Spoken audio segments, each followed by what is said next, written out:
Logos ministry या चॅनलमध्ये आपणा सर्वांचे हार्दिक स्वागत आहे।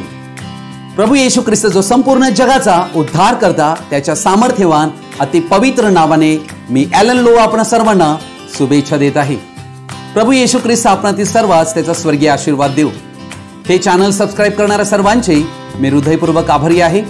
तुम्ही जर हा संदेश पहिल्यांदाच ऐकत असाल, जर तुम्हाला हा संदेश आवडला तर नक्कीच तुम्ही दुसऱ्यांबरोबर शेअर करा, कृपया सबस्क्राइब करा आणि तुम्हाला नवीन संदेशाची नोटिफिकेशन मिळण्यासाठी तुम्ही बेल आयकॉन प्रेस करण्यास विसरू नका। धन्यवाद। God bless you. आज आम्ही एका महत्त्वाच्या विषयाकडे आमचं लक्ष लावणार आहोत। त्या विषयाचं शीर्षक देऊ इच्छित आहे आध्यात्मिक स्मृतिभ्रंश। अर्थात आमच्या आध्यात्मिक जीवनामध्ये, आमच्या आध्यात्मिक प्रवासातील, आमच्या आध्यात्मिक चालीतील जर सर्वात मोठी भयानकता जर काही असेल तर आध्यात्मिक स्मृतिभ्रंश। आणि या विषयाकडे आम्ही आज आमचं लक्ष लावणार आहोत। हा विषय सर्वांनी शेवटपर्यंत पाहावा ही मी आपणाला विनंती करीतो।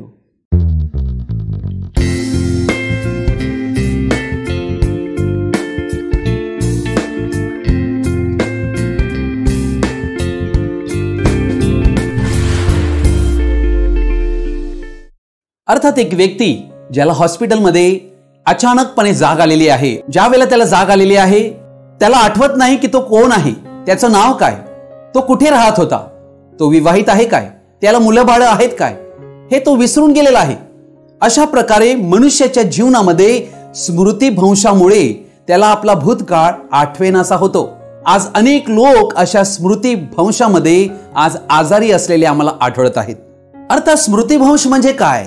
स्मृतिभ्रंश म्हणजे एखाद्या माणसाला त्याचं स्मरण न राहणे, त्याचं भान हरपून जाणे, अर्थात त्याला एक विसर पडणे।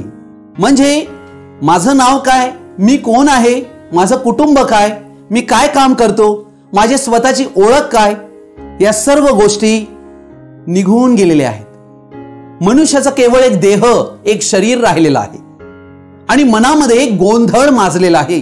अशा प्रकारची ही अवस्था फारच दयनीय अवस्था आहे। स्मृतिभ्रंश हा एक आंशिक पण असू शकतो आणि पूर्णतःही असू शकतो। एक मिशेल नावाची स्त्री लंडन या ठिकाणी राहणारी होती, परंतु ज्या वेळेला ती रोज सकाळी उठे तिला अशा प्रकारे वाटे की मी 1994 सालीच राहत आहे।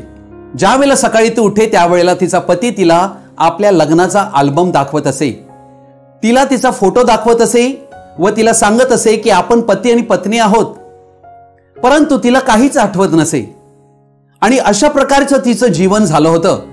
अर्थात ही तिची एक दयनीय अवस्था या ठिकाणी आम्ही पाहू शकतो। तिचा पती तिला उठून नेहमी सांगत असे की तू काय करत होतीस आणि तू कशी होतीस, तिला फोटो दाखवी, परंतु तिला या सर्व गोष्टीचे स्मरण येत नसे। अर्थात आम्ही तिची परिस्थिती पाहू शकतो, समजू शकतो की तिला स्मृतिभ्रंश झाल्या कारणाने तिची अशी अवस्था झालेली आहे। स्मृतिभ्रंश होण्याचं कारण अनेक वेळेला काही धक्कादायक बातम्या ऐकत असतो, ज्यामुळे एक अपघात मेंदूला झालेला असतो, ज्यामुळे मनुष्याला एक शॉक बसतो। काही वेळेला मनुष्य शारीरिक परिस्थितीने एक दडपशाहीमध्ये जीवन जगत असतो, ज्यामुळे त्याला मानसिक टॉर्चर फार होत असते आणि अशा वेळेला स्मृतिभ्रंशाची शक्यता असते। अर्थात हे सर्व या जगात शारीरिक रीतीने झालेला स्मृतिभ्रंश आणि त्याचे दुष्परिणाम आणि त्याची कारणं आम्ही पाहिली। मित्रांनो, आज या वेळेला आम्ही आमचं लक्ष आध्यात्मिक स्मृतिभ्रंश या विषयाकडे लावणार आहोत। हा विषय फार महत्त्वाचा विषय आहे। आध्यात्मिक स्मृतिभ्रंश हा विषय एक महान रहस्यमय विषय आहे। हा फारच जुनाट व तीव्र आजार आहे। आज संपूर्ण जग, मनुष्यजात आध्यात्मिक स्मृतिभ्रंशात जाताना दुःख भोगत आहे। अर्थात स्मृतिभ्रंश हा पापाचाच एक आजार आहे। त्यातही जे सर्वाधिक ख्रिस्ती समजले जाणारे व्यक्ती, जे ख्रिस्ती असल्याचा दावा करीत आहेत, तेही आध्यात्मिक स्मृतिभ्रंशात भक्ष बनलेले आहेत। स्मृतिभ्रंश हा विशेष करून भीती आणि चिंता यांतून उद्भवत असतो व मनुष्याच्या जीवनात आध्यात्मिक रिकामेपणा निर्माण करतो। अर्थात ज्या वेळेला आध्यात्मिक स्मृतिभ्रंश होतो, मनुष्याच्या जीवनाची परिस्थिती रोगट बनते। यामध्ये दोन गोष्टी घडतात आणि त्या म्हणजे प्रभूचा आनंद आमच्या जीवनातनं मावळून जातो आणि आमची आध्यात्मिक वाढ पूर्णतः खुंटते. या दोन गोष्टी आमच्या आध्यात्मिक जीवनावर विपरीत परिणाम करीतात. अर्थात विश्वासी लोकांचं जीवन निराशमय बनून जाते आणि एक ख्रिस्ती व्यक्ती जो काल हसत होता, ज्याच्या चेहऱ्यावर आनंद होता, तो निराशजनक झालेला आढळतो, चिंतेने व्यग्र झालेला आढळतो.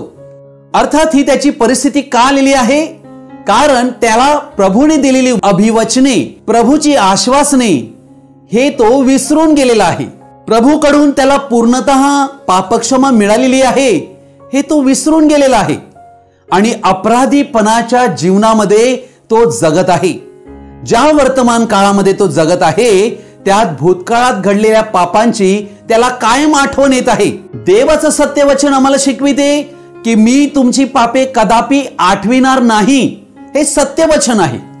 पण या सत्यापासून मनुष्य बहकला जातो आणि आपल्या भावनेवर अडकतो आणि त्यामध्ये मनुष्य अडकल्या कारणाने मनुष्य सत्य वचनाकडे न पाहता आपल्या भावनेकडे पाहत असतो आणि यामुळे परमेश्वराने त्याला क्षमा केलेली आहे हे तो विसरून गेलेला आहे. त्यामुळे तो स्वतःला दोष देत राहतो आणि पापाकडे आपलं जीवन केंद्रित करीतो.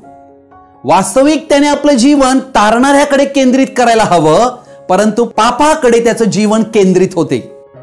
देवाने आपल्या पवित्र वचनात बायबलमध्ये अनेक अभिवचने व आश्वासने आम्हाला दिलेली आहेत.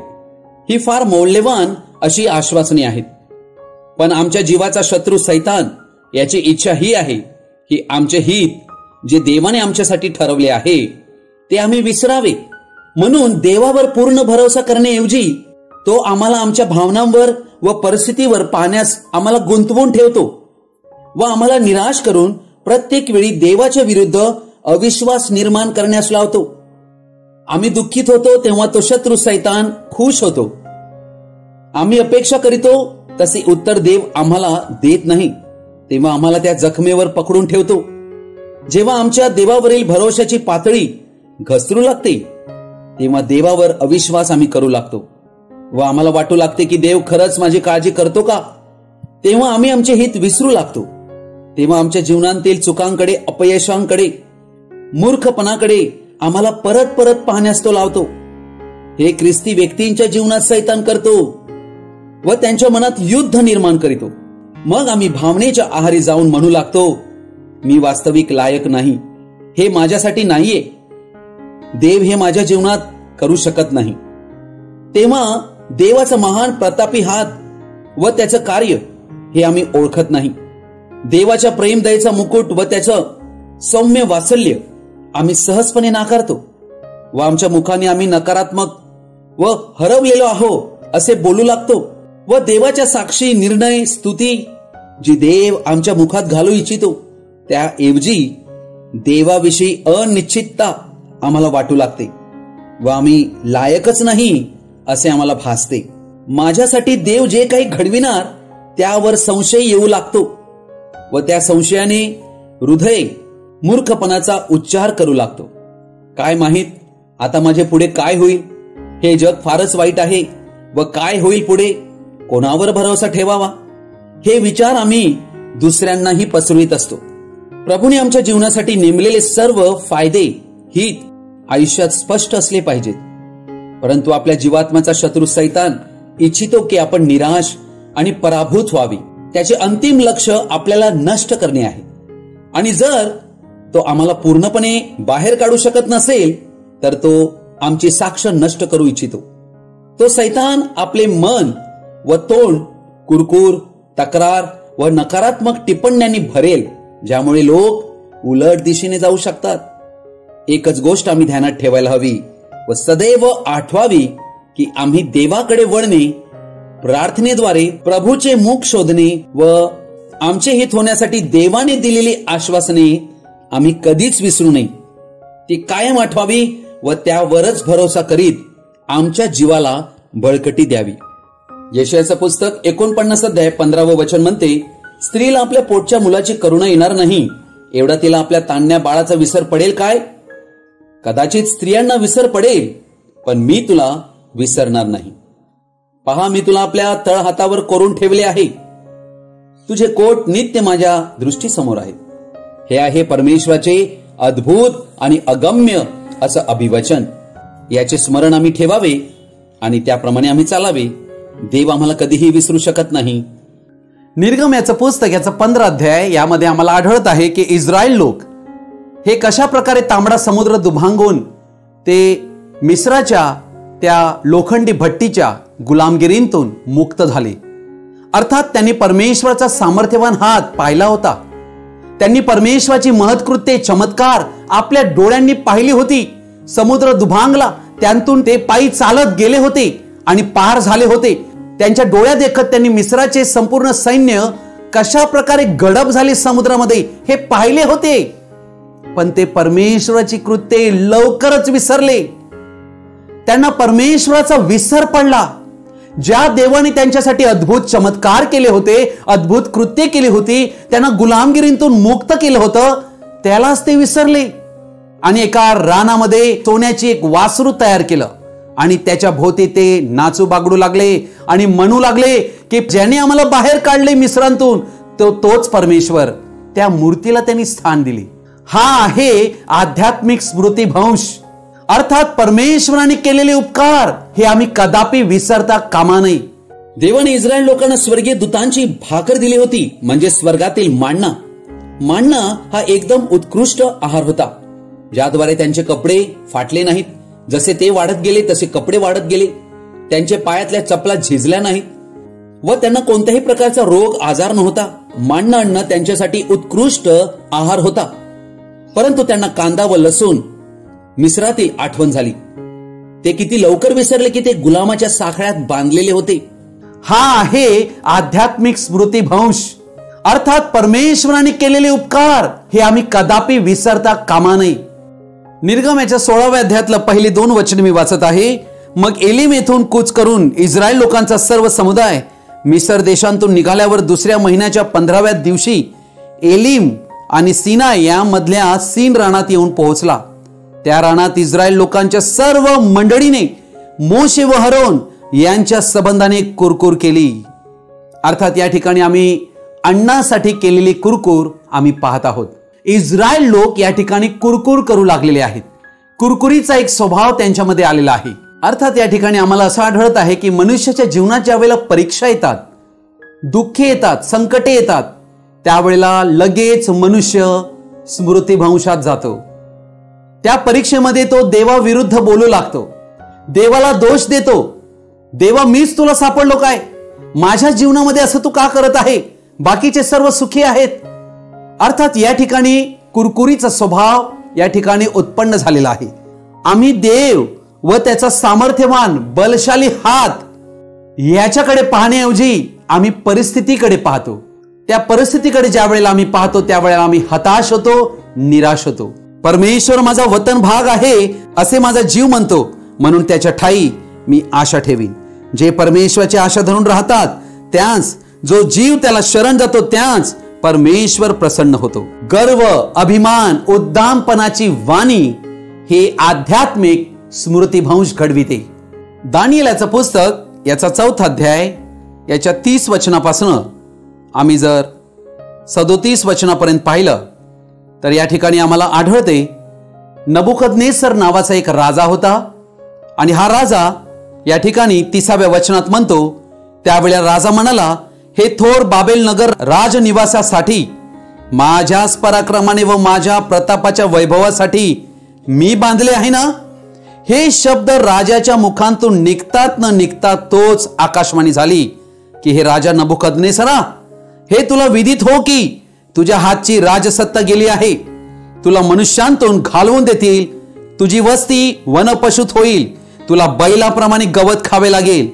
आणि मानवी राज्यावर परात्पर देवाची सत्ता आहे व तो ते पाहिजे त्याच देतो. हे ज्ञान तुला होईपर्यंत तुझवरून 7 काळ जातील. त्याच घटकेस हे नबुकदनेसराच्या प्रत्यास आले. त्याला मनुष्यांतून घालवून दिले. तो बैलाप्रमाणे गवत खाऊ लागला. त्याचे शरीर आकाशातल्या दहिवराने भिजू लागले. एथवर की त्याचे केस गरुडाच्या पिसाप्रमाणे वाढले आणि त्याची नखे पक्ष्यांच्या नखासारखी झाली. अर्थात या ठिकाणी आम्ही काय पाहत आहोत? नबुकदनेसर जो फार बढाई मारत होता, आढ्यता मिरवत होता, तोरा मिरवत होता की मी कोणीतरी एक आहे, माझ्यासारखा या पृथ्वीवर राजा नाही आणि मीच सर्व काही केलेलं आहे, हा एक अहंकार, उद्दामपणा त्याला आला होता. राजा विसरून गेला की त्याला राणी आहेत, त्याला पुत्र आहेत, हे तो विसरून गेला आणि तो वनपशूमध्ये जमा झाला. 7 काळ त्याच्यावरून गेले, तिथपर्यंत त्याला पत्ता लागला नाही. आणि या ठिकाणी आम्ही त्याचं चित्र पाहत आहोत. त्याला स्मृतिभ्रंश झाला. नबुकदनेस्सरने काय चूक केली? मी माझ्या मेहनतीने, माझ्या बुद्धीने, माझ्या हुशारीने, माझ्या बलाने, मी हे परिश्रमाने मिळविले, मला जे काही आज मिळालेले आहे हे देवापासूनच मिळालेले आहे, हे मी मिळविले नाही, हे आम्ही देवाला रोज सांगायला हवे आणि देवाचे त्याबद्दल आभार मानायला हवे. इर्मयाचं पुस्तक 9 अध्याय 23 आणि 24 वचन मी आपल्या पुढे वाचत आहे. परमेश्वर म्हणतो, ज्ञानाने आपल्या ज्ञानाचा अभिमान बाळगू नये, बलवानाने आपल्या बलाचा व श्रीमंताने आपल्या श्रीमंतीचा अभिमान बाळगू नये. बाळगावायचा असला तर मी दया करणारा व पृथ्वीवर धर्म व न्याय चालविणारा परमेश्वर आहे, याची त्याला जाणीव आहे, ओळख आहे, याच्याविषयी बाळगावा, ह्यात मला संतोष आहे, असे परमेश्वर म्हणतो.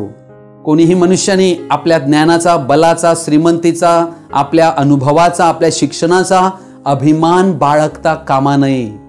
जर कोणा मनुष्याला या जगात अभिमान बाळगायचा असेल तर एकच कारण त्याच्याकडे असलं पाहिजे, ते म्हणजे परमेश्वराची ओळख त्याला आहे, परमेश्वराची जाणीव त्याला आहे, याविषयी त्याने अभिमान बाळगायला हवा. हालेलुया.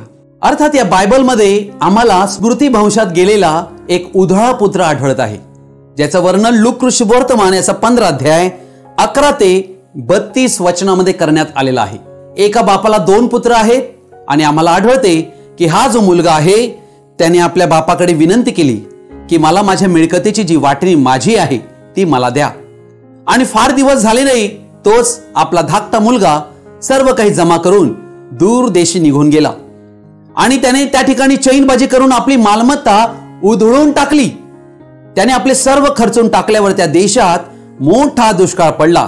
तेव्हा त्याला अडचण पडू लागली.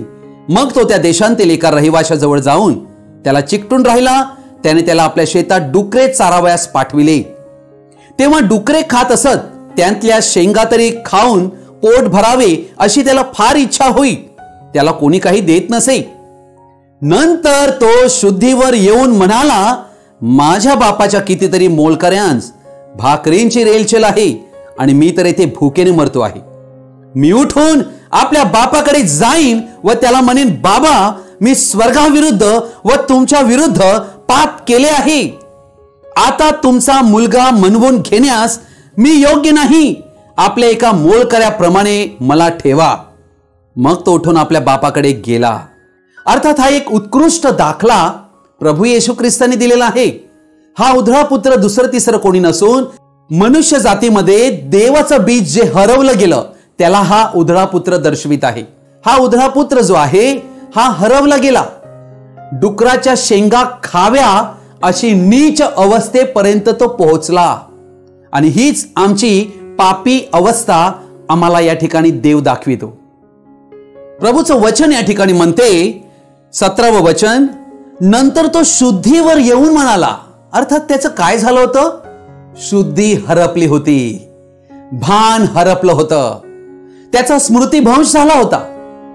त्यामुळेच पूर्णपणे भिकेला लागला होता. आज तुम्ही आणि आम्ही देखील राजांच्या राजाचे पुत्र आहोत हे आम्हाला ओळखणं फार आवश्यक आहे.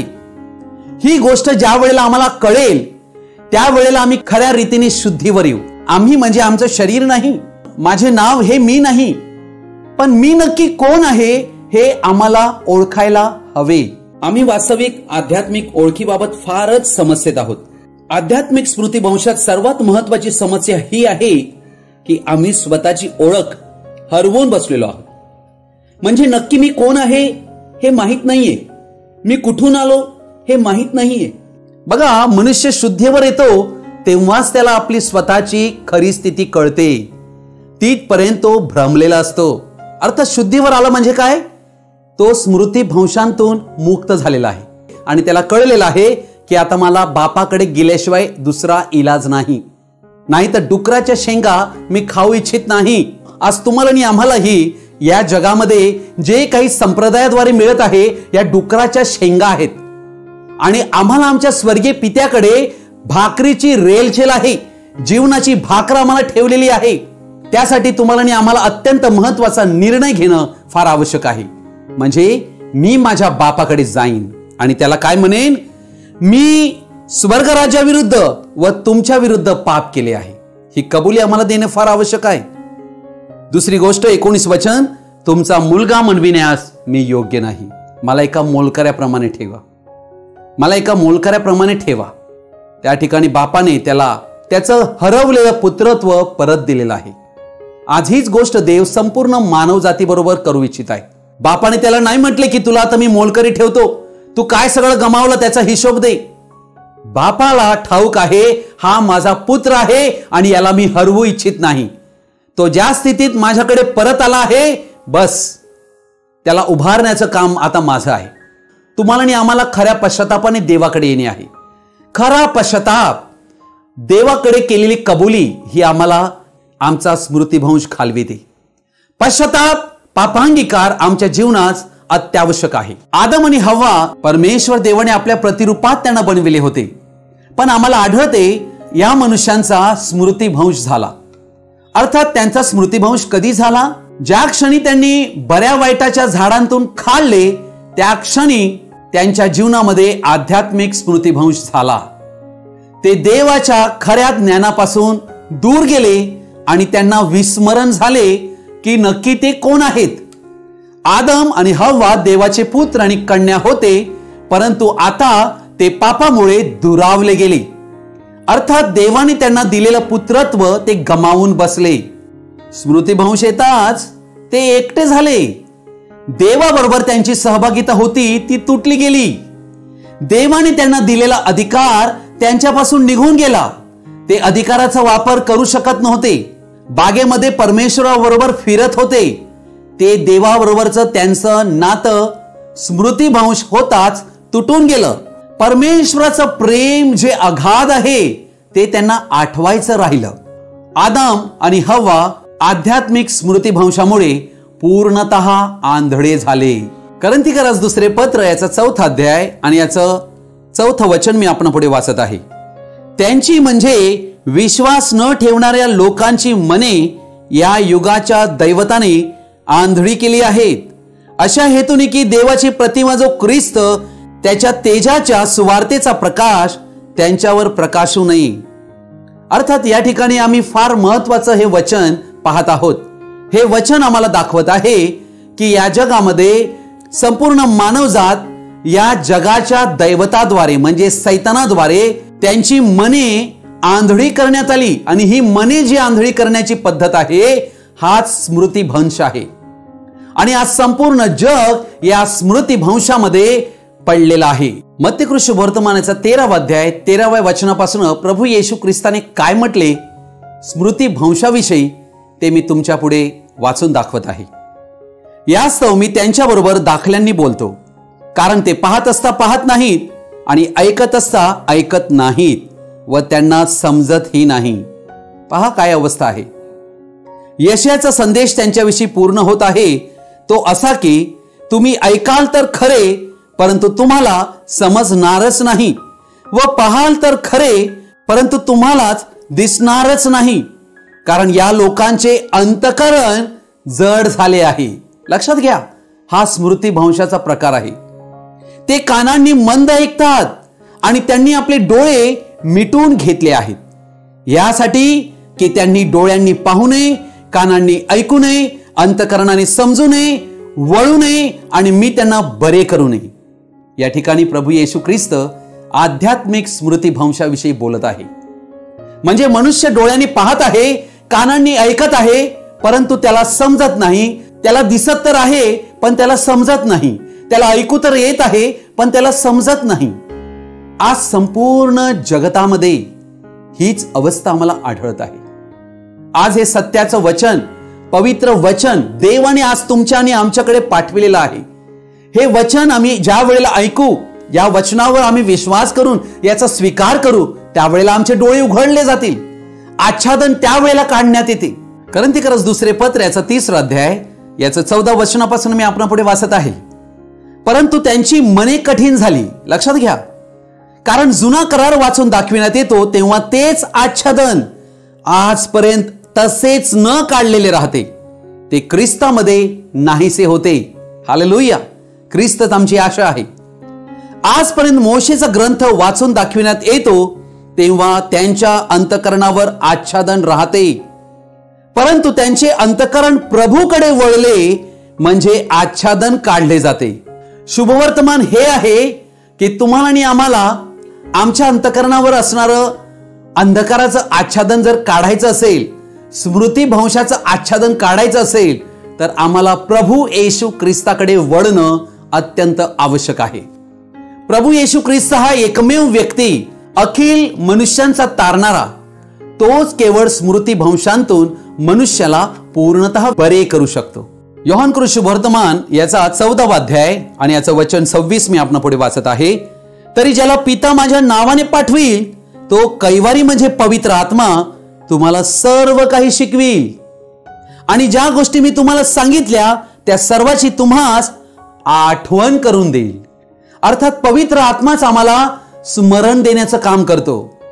तो आमचा सहाय्यक आहे. तो आम्हाला सत्यात घेऊन जाणार आहे. तो आमचा शिक्षक आहे आणि तोच आम्हाला आठवण करून देणार आहे. यासाठी की आमच्या जीवनात आध्यात्मिक स्मृतिभ्रंशाच्या महारोगांतून, त्या रोगट अवस्थेतून आम्हाला बाहेर काढून आम्हाला आरोग्यवर्धी असं आध्यात्मिक जीवन देईल. एदेन बागेमध्ये सर्पाने हव्वेला भुरळ घालून तिला फसविले आणि देवाच्या आज्ञेचा भंग करण्यास प्रवृत्त केले.